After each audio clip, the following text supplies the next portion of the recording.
And what's really cool, because math doesn't lie, right? Math is math. So Thank I you. ran 4 or 5 of these. Yeah, I always say it's math, not magic, but it actually can be magic if you know the right way to do it, right? Like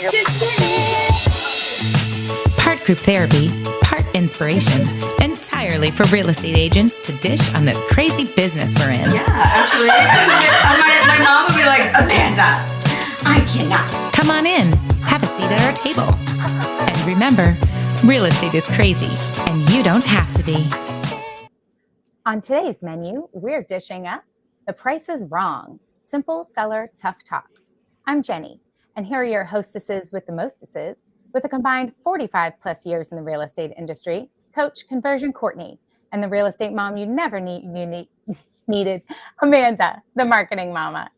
Our special guest today is Kevin Boudreaux, your favorite mortgage guy and branch manager for Evergreen Home Loans. Thank God that's done. Oh my gosh, Jenny, are you okay? Practicing for 30 minutes. You need the part group therapy part, maybe a little Right? bit more than usual. So guys, we're back for another week of part group therapy, part inspiration, but entirely to help real estate professionals sell more real estate and hopefully have way more fun doing it, right? Yes, that's, if we're not going to have fun, why are we doing it, right? So today we're going to talk about having those tough talks. Last week we discussed a little bit of the market slowdown and, you know, kind of adjusting to it, kind of like taking a breath. I actually really enjoy this kind of a market. It's a lot better than the, you know, smash and grab that we've been doing in the previous years. And so for starters, Kourtney, let's just talk about a little bit what you touched on last week, which is expectation, right? I think that's really where it starts. From the moment that you go in with a seller, you've got to give them the new vibe, the new expectation. And so let's talk a little bit about that. Yes. So it's so important to, when you have that first meeting with the seller, to set up the expectation and to make sure that the seller knows exactly what it's going to look like with selling their home. It all starts with like pricing, staging, just going in there and laying out an outline of what the seller is going to just expect with the whole process of selling a home. Exactly. And then again, the biggest one is the average days on the market. So I got a call a couple weeks ago from the mother of a seller that is not using us. They're in a different area or whatnot, but I've helped their family sell multiple properties. And she's like, Amanda, this house has been on the market for 90 days and they haven't had one showing. They haven't had one call. They haven't had one anything. And so, of course, I'm like, well, let me dig in. I can't necessarily, you know, try to get the listing or whatnot, but I can at least let you know if you're barking up the right tree. And so it does come down sometimes to really letting them understand, like, hey, this is depending on the property, what you're looking at. So do you ever have that where somebody's like, well, why aren't we getting any showings? Why aren't we doing whatever? I mean, there are some things that we can circumvent by setting them up for success at the beginning. Don't you agree?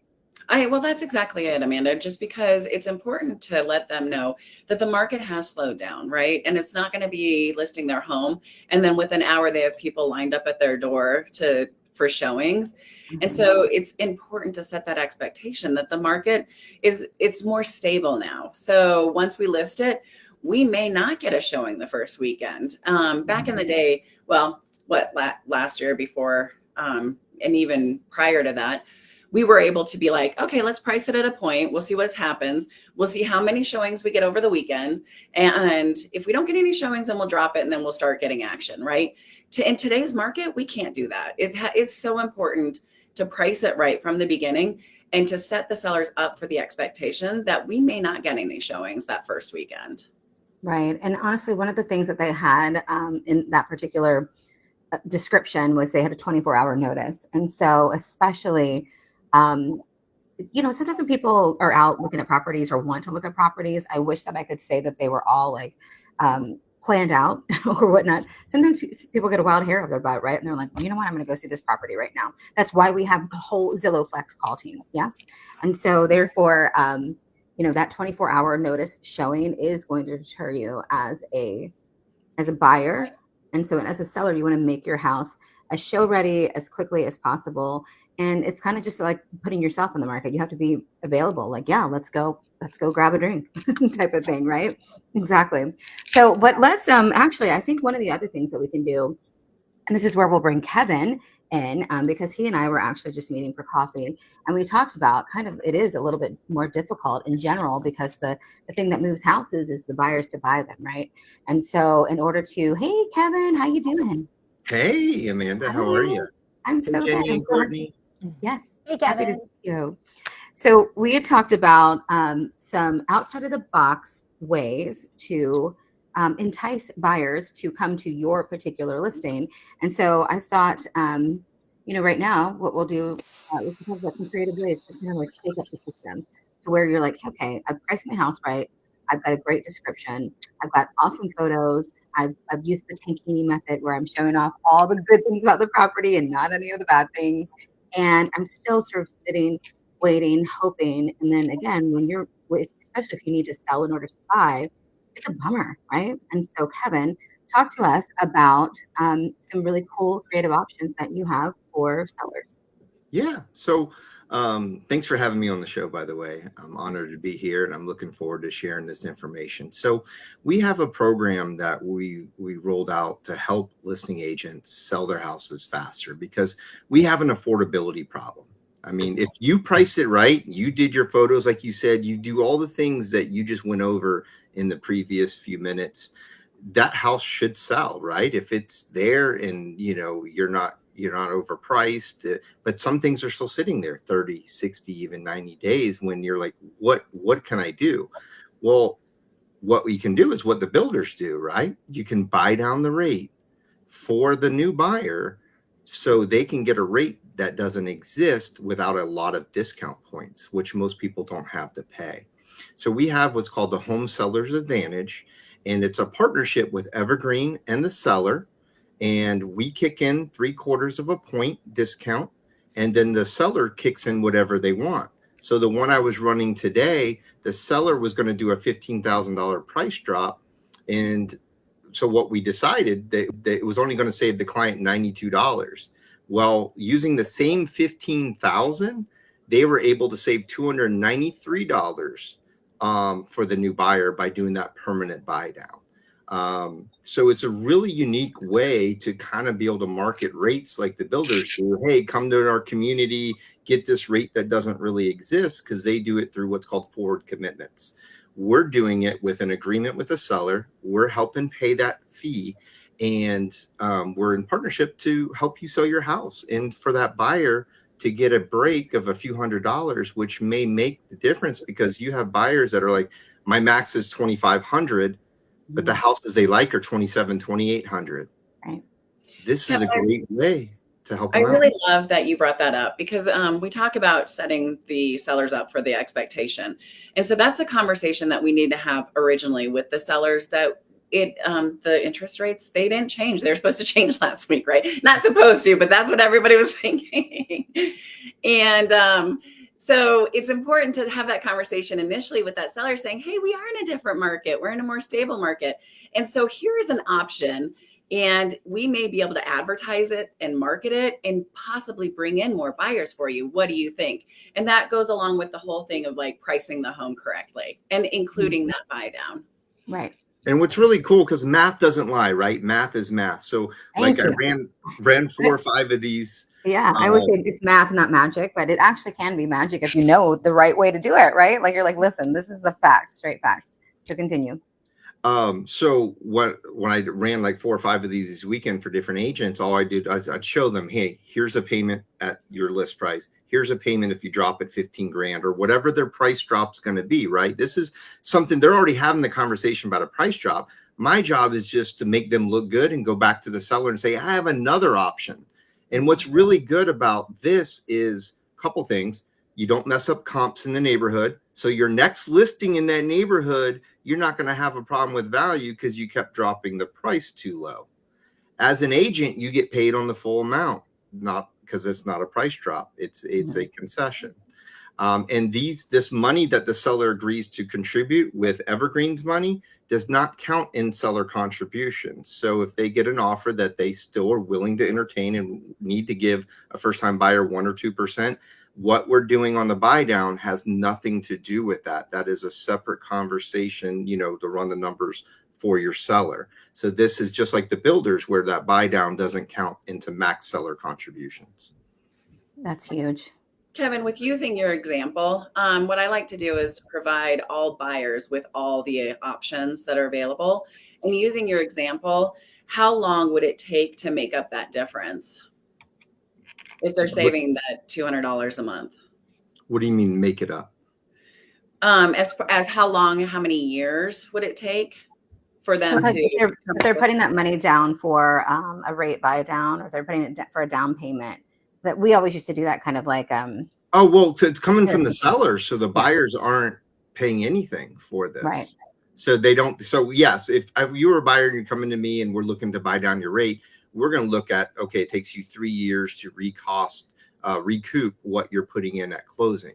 This is different because it's coming out of the seller, Right. And if for some reason the buyer wants to do a temporary buy down, we can do the same program just with a 2-1 buy down, which is a little cheaper for the seller.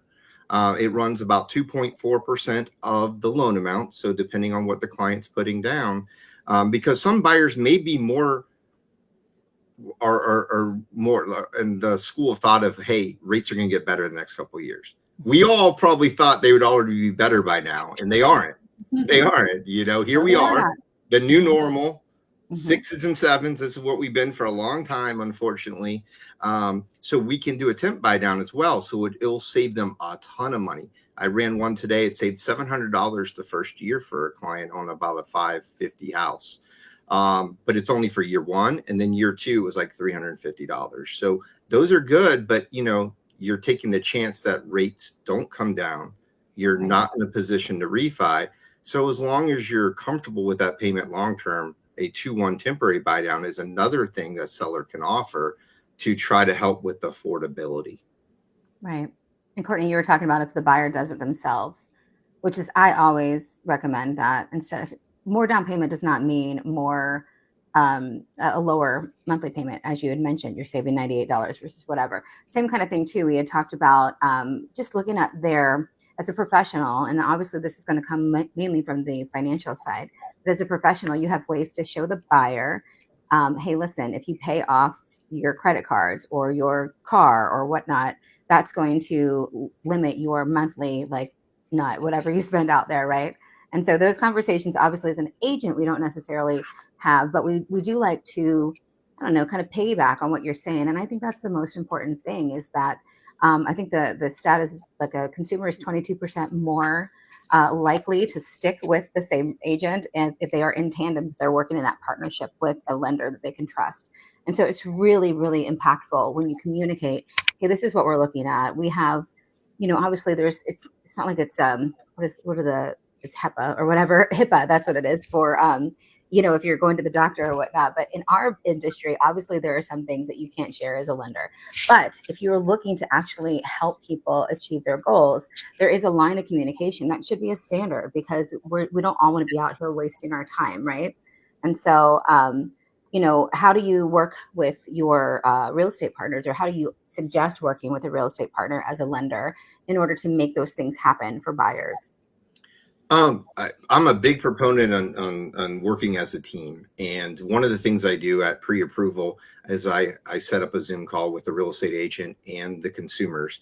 And we have a meeting where we kind of go over, obviously I don't go over the credit scores and things like that. We've already kind of talked about that individually with the client, but we're talking about the loan structure. How did we structure this? So as an agent, you can go, okay, I need seller contributions. This one has to have it. Hey, this one doesn't have to have it, but they would like it, right? But we know if they find the perfect home and there happens to be other offers, which I did have one the other day, $1.5 million. My buyer put it offered. They had 5 offers on it. It was near the water in Tampa, but every market's different still. But most of the time you're not fighting other buyers right now, but you still need to kind of ask for what you can get, and the seller can always say no or counter or give you what you wanted. So I'm having some of my agents ask for more than we need just to see.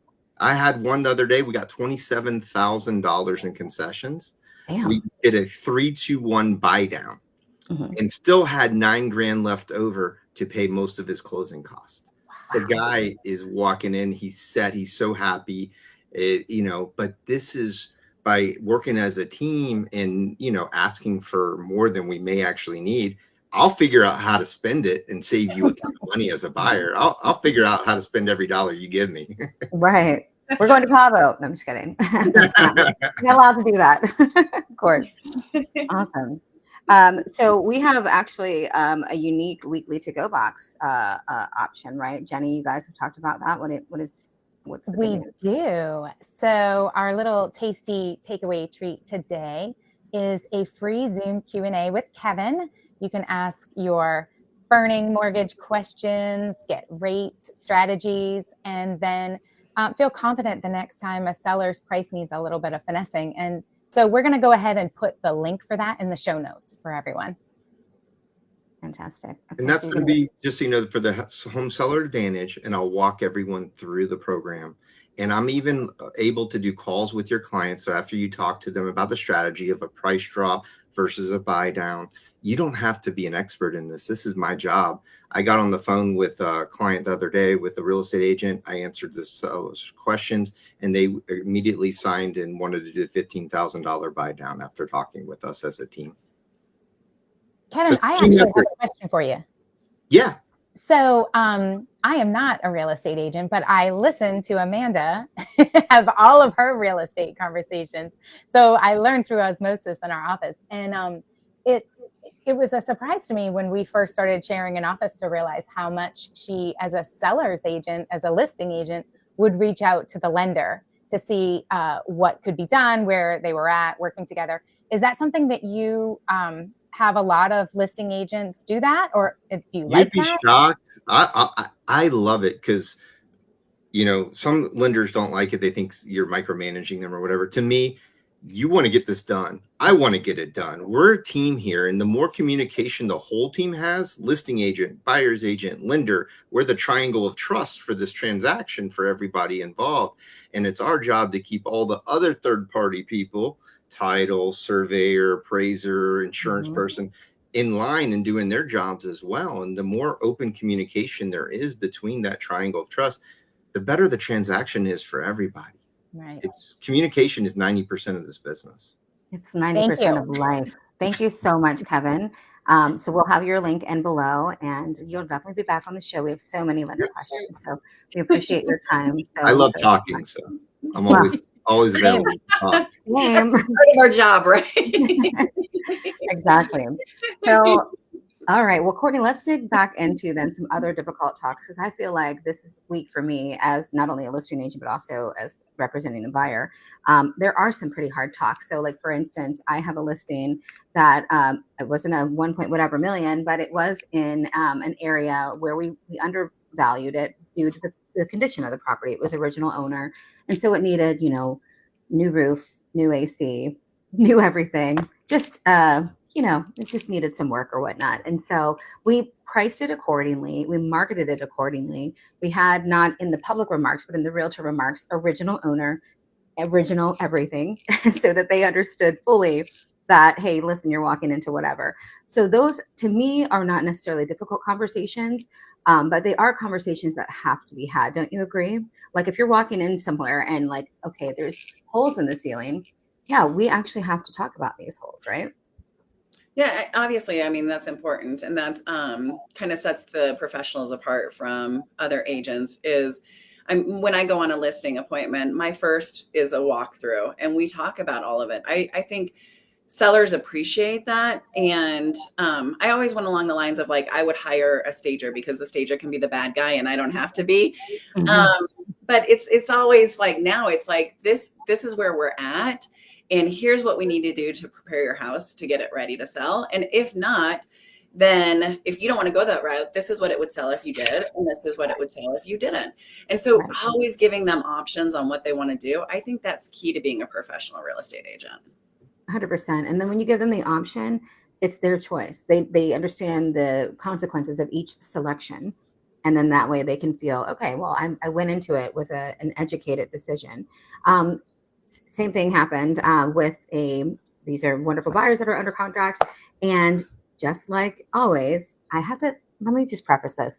I don't know if y'all knew this, but a lot of agents that are representing a buyer will not do a comparative market analysis before they make an offer, which is insane. You can't do that. You have got to, it doesn't matter what the list price is. It matters what the market says. You do not make offers based on list price. We make offers based on comparable sales. And so, crazy to me that people don't know that, but I always do that. And so therefore, I mean, I've seen, again, one of my biggest ones was like $86,000. It was that low as our offer. They ended up taking it months later, but believe it or not, the same offer that we made, 86,000 lower. Hand to God, that did happen. But recently we had one where I'm like, listen, they're going to pay highest appraised value. They love this house. However, we are like $9,000 off. Guess what we got yesterday? The appraisal. Guess how much the appraisal was off? $9,000. And I'm like, I have never even met this appraiser. I have nothing to do with it. This is actually the first time I've even worked with this blender. His name is Don Lake. He's doing an amazing job. He's got a really great product that has no MI on 100% financing. I don't know how they do it, but it's amazing. But either way, that is a difficult conversation. And so then what do you do then with a seller when they want to be $9,000 or $86,000 more than what it needs to be listed at? What is your advice for that, Kourtney?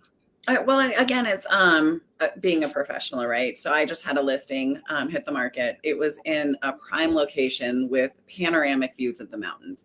And so I knew that was going to be an appeal. It's going to appeal a lot of buyers as opposed to one down the street that doesn't have the views. And so when we listed it, the highest comp was 540 at the time, and we listed it at 575. And within 24 hours, we had a cash offer. And so when having that original conversation, it was like, here's your highest comp in the neighborhood. There's others that are selling or that are sitting there. They're not selling. And I do understand that you've got these killer views of the mountains. What is that worth on an appraisal? What is that worth to a buyer? And so setting the expectation up again is that this may come up because the comps support the lower amount. However, I believe as a professional that we can get more for it because of these killer mountain views. And getting in offers, we had multiple offers. And then we also have that same conversation. Here we have a cash offer. Here we have an offer where they're going to have to get an appraisal done. What do you want to do? And here are your risks.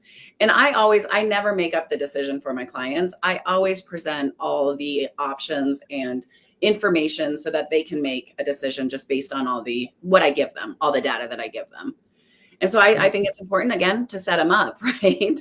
Initially, like we may be listing at $9,000 higher. The appraisal may come in $9,000 lower.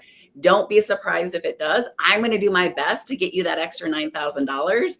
And once the appraisal comes in, we have to work from there, right? And this will be your options. And then I go over it with them. Yeah. And here's the reality. Like, again, an appraisal is just somebody else's opinion. It's crazy how it can be. It just happened to be the same opinion that I had. And actually, I think the same opinion that the listing agent had, and they'd worked together before. That does often happen, like, especially if you have a seller that you're comfortable with. They might just not take it seriously. Well, let's just, But listen, if it's on the market for a long time and you're not getting any offers and your agent keeps telling you, listen, let's have a price improvement, because obviously we never say price reduction. That automatically triggers that fear response in a seller. So price improvement is how you have to discuss it. I would yield to the professional, the one that literally does this all day long, all day strong, because data doesn't lie. Data delivers results. Data is the only thing that is real. I say that all the time, because emotion is not a way to garner any sort of production for you as a professional or for them as a seller. Get them out of limbo, get them on with their life with data. And so viably, yeah, sure, some cash buyer could come along, but when? And until that, you are paying, you're keeping the lights on, you're keeping the water on, you're paying the taxes, you're paying the insurance, you're doing all that stuff. And so at what point, do you flip the script, right? Well, and one of the conversations was we got multiple offers. Do you think we listed it too low? When it was already that far over, you're like, no, I think that you really lucked out with these panoramic views, buddy. You have this intangible it factor. That sounds awesome. I want to go see that house. And really, it comes down to ultimately, what is the buyer willing to pay for the house? And that's what it was. Right. Exactly. Go ahead, Jenny. When I remember that transaction you did, that the comps were 86,000 lower. When you sent your offer in, did you actually send the comps with the offer, or did you call the agent and then offer up the comps? Oh yeah, no, I sent everything. Okay. And I love this story, and we have just a few more minutes before we have to check out, but this is one of those where one of my buyer's agents had shown the property, and we were looking everywhere from like Dunellen to Ocala and in between. It was a big wide stance. And so we had looked at a lot of like 5-acre lots, equestrian estates, all this good stuff, beautiful properties. And so she was so sweet. She had spent all these hours pulling comps, and she's like pulling out her hair when I touched base with her in the office. And I'm like, you're right. This is correct. What you are seeing is, because she was trying to find like, where did this amount come from?